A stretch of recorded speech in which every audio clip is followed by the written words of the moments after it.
body, and the plastic face sat against the feathers as though it had been sitting there all along. "Oh, Dad, it's good." He sat back and wiped his mouth with the end of his ripped t-shirt. They both looked at the work. Then he looked at her and kissed her face. His lips were dry. "Let it be," he said. "It needs to get used to itself again." What if he doesn't like himself anymore? He doesn't have to like himself.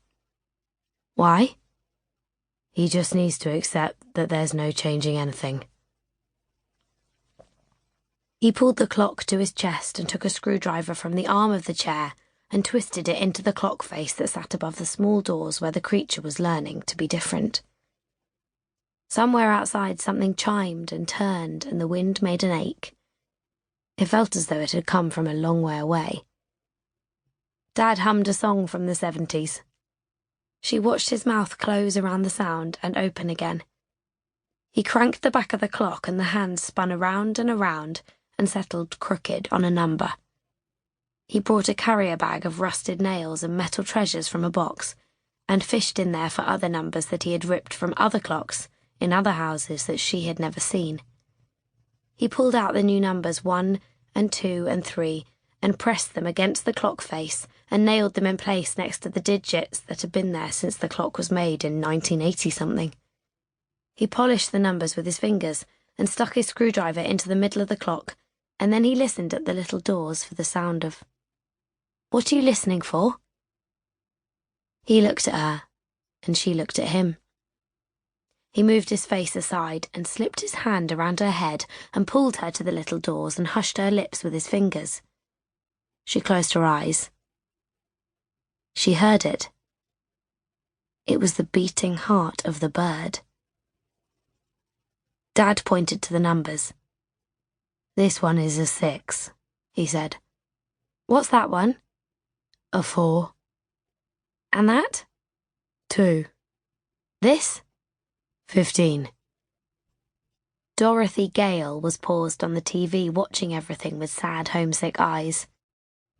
She turned back to the clock. She asked again and again what the numbers were, and she closed her eyes. "This one?"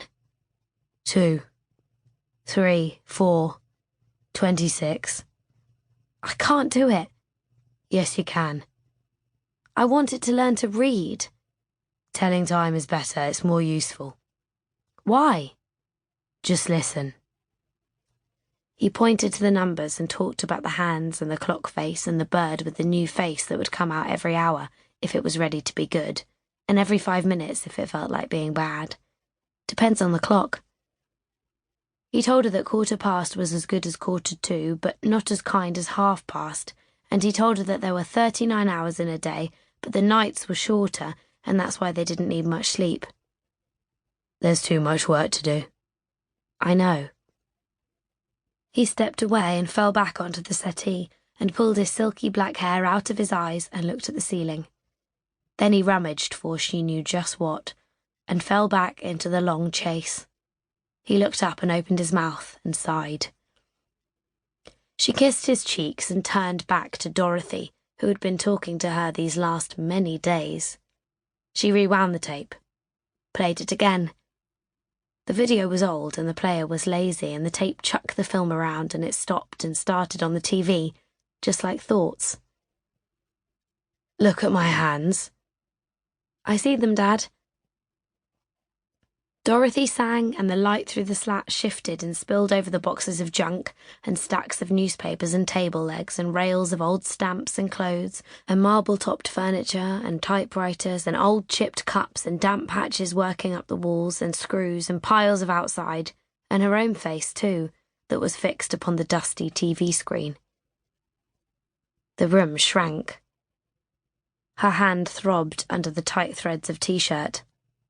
A little seed of claustrophobia was planted in her head, and she sat in the middle of the room in the last of the light. The sound of the world was gone again, and in an hour the bird would come out of the hole and squawk. And then there would be only the quiet and the dark, and the man who chased rabbits, and Dorothy and the bird, and the nodding plastic Jesus, and all the junk in all the world broken apart and pressed against the walls of that lovely...